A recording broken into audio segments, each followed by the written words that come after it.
Ito po Ma'am Ans, maraming salamat po sa iyo. Ito po yung ating sewing machine din pa-unbox at pa-video at pa-share din po sa ating shop ma'am. Okay, so ituturo ko po sa iyo yung paano natin siya isasaksak at gagamitin. Yung mga freebies niya po ma'am na nakita nyo, nadagdagan po siya sa ating live selling ma'am.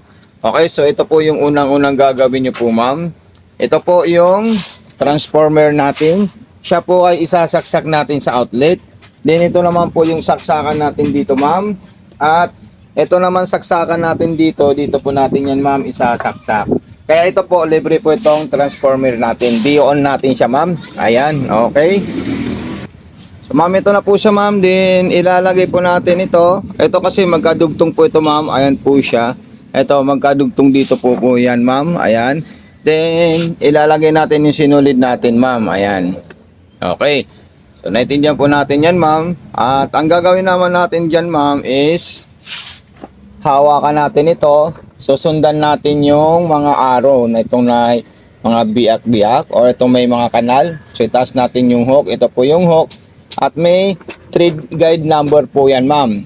Magmula dito, ma'am, makikita nyo po step 1, step 2, step 3, step 4, step 5. So, pag galing ka na dito, ma'am, dire-diretso na po tayo dito ma'am.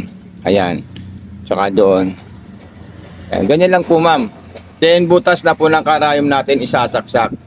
Then pag naisaksak natin yan ma'am sa butas ng karayom, ang isusunod naman po natin yung sa bobbing natin ma'am. Ayan. Panoorin nyo po ito ma'am. Ayan po siya. Okay. Sigurong ko lang po yung freebies natin para makita nyo po yung sa bobbing. Ayan po siya ma'am. Ayan. Okay. So ito po yung thread guide nasa itaas. Ito naman po yung para sa bobbing. So itataas muna natin ito ma'am. I-slide natin yan para matanggal po natin ito ma'am. So ito po yung ating bobbing ma'am. So ito po yung ilalagay natin dito ma'am. Or kung gusto nyo po mag-spoon thread, dito po tayo mag-spoon thread ma'am. Ito. Dito po yung spoon thread natin. Ayan. At tanggalin natin yung kulay white. Ayan po siya. Then ilalagay natin yan at itutulak natin doon ma'am. Tapos pipindutin natin at ito na po yung tatakbo ma'am. Okay? So ganoon lang po siya. Mag-message lang po kayo ma'am sa Mato Sewing Machine Vlog kasi yun po yung Facebook account ko para i-tutor po ko kayo dito sa sewing machine natin ma'am Ann. Ayan po siya ma'am Ann. May sliding po doon na parang ganito po ang tamang position. Ayan po siya ma'am. Okay? Then pagkatapos, hawakan po natin yung sinulid na nanggaling sa karayom at ikutin natin yung hand wheel. Ayan po siya ma'am. Ito po yung hand wheel natin. Ikutin natin yan ng pababa. Pag ganito po siya ma'am. Para makain niya yung sinulid sa ilalim. So ayun po silang dalawa. Habang iniikot nyo po, makikita nyo po yung sinulid na dalawa na nagsama bago nyo po hilain. Yung sinulid at ng mailabas yung dalawang sinulid po ma'am. So ayan po siya ma'am. Dalawang sinulid na po yung lumabas. Okay? So wala pa po yan sa tamang position dahil hindi po natin ito nailagay ng maayos. So ang gagawin natin, ilalagay natin ng maayos itong sinulid natin. Isasabit natin doon. Iikutin natin yung bilog na hand wheel. So ayun po. Parang ganun po yung style niya ma'am. Nakatiwas po siya ma'am. At kukunin natin yan. Then mag-try na po tayo manahi na mga stitches natin ma'am. Okay? So ayan po siya ma'am. Then isasarado natin yan ma'am. Lalagyan natin ng maong na tela para tayo ay makapag-sample manahi po ma'am. So ma'am, ito na po siya ma'am. Nasa straight line po tayo. Nasa speed control tayo ng low speed. Ilagay natin sa medium. Then yung distance natin is number 4 para sa mga maong. Okay? So pindutin natin ito ma'am. Ayan po siya ma'am. Napaka-solid po ang takbo ng ating sewing machine. So huwag nyo po ma'am kalimutan mag-unbox at mag-video at i-share itong sewing machine natin pag natanggap nyo po ma'am. Okay? At kung may mga concern po kayo, katanungan, huwag rin kayo mahihiya mag-message sa akin. Or pagdating ng sewing machine, i-message nyo po ako agad kung ano po yung dapat nyo gawin pag hindi nyo naiintindihan itong video natin tutorial. So okay po ma'am. So ayan po siya ma'am. Then ito po yung atras abante natin. Long press lang po yan. At siya na po yung atras. So tingnan natin yung ginawa po niyang stitches. Okay. Pag ganyan po ma'am, hindi nyo po mahila yung tela, so ikutin po nito ng ganito para mag-release yung sinulid. So pwede po natin hilain yung tela natin. Kasama na po yung sinulid niya po ma'am.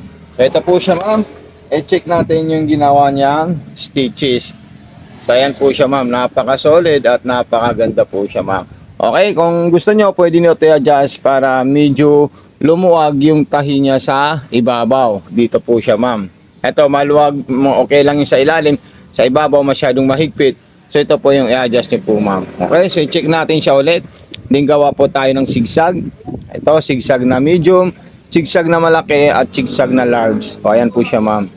So, pindutin natin ito, ma'am. So, ayan po siya. Okay, napaka-solid po. Then, gawa po tayo ng masinsin na zigzag. Ayan. Para makita po natin siya, ma'am. Okay. So ayan, pwede po natin siya bilisan po ma'am. Ayan. Napaka-solid po siya ma'am at napakaganda. Ayan. Solid na solid po yung design ng ating sewing machine. So ayan po siya ma'am. Okay. So ayan. Then ipakita natin kay ma'am. Okay. So ito po ma'am yung ating tahi ma'am. Napaka-solid po siya at napakaganda. Okay. Then isusunod naman natin dyan. Kung ano po yung gusto nating design dyan po ma'am, pwede nyo po yan gamitin. Basta ikotin nyo lang po ito ma'am ha. Halimbawa nandito po kayo at hindi na po siya maikot, so bawal po, babalik po kayo ma'am. Ayan. Para mas maitindihan nyo po, pag ayaw na po maikot, ibalik nyo po siya ma'am. Ayan. Okay po ma'am. Napaka-solid po yan at napakaganda po siya ma'am. Ayan. Then, ibang design naman po ma'am. Itoldok natin yan ma'am. So, ayan po siya ma'am. Ayan. Napakaganda at napaka-smooth ang performance ng ating sewing machine. Ayan. Di balik natin sa straight line. Bago tayo gagawa ng pang button holder po ma'am. Ayan. So, napaka-solid at napaka-smooth po ng performance ng ating sewing machine ma'am. Ayan. So, okay. So, ito na po siya ma'am. Napakaganda po siya ma'am. So ayan po ma'am, gagawa po tayo ng pangwalis or pang button holder. So unang gagawin po natin ma'am, pupunta po tayo sa 2 and 4 po ma'am. Okay, so ito ibaba nyo lang po siya ng 1. So ayan po siya. Kunting-kunti lang po yung 2 and 4 din yung number 1, yung haba na gusto nyong walis. Then balik po kayo ulit ng 2 and 4. Ayan. Then pag nakalubog yung karayom, bawal nyo po ito ikutin kasi mapuputol, sayang.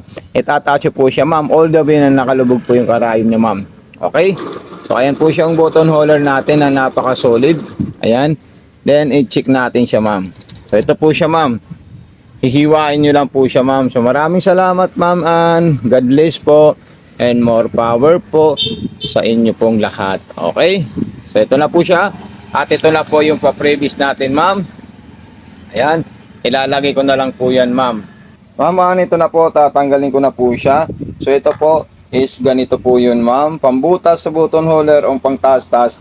Then nandito po lahat yung ating stitches. Freebies. Ayan pala. Ayan po siya ma'am. Kompleto na po yan ma'am. So thank you so much. Huwag niyo po kalimutan mag-subscribe sa Mato Panumpang Vlog. Follow Mato Sewing Machine Vlog Facebook page. Salamat po.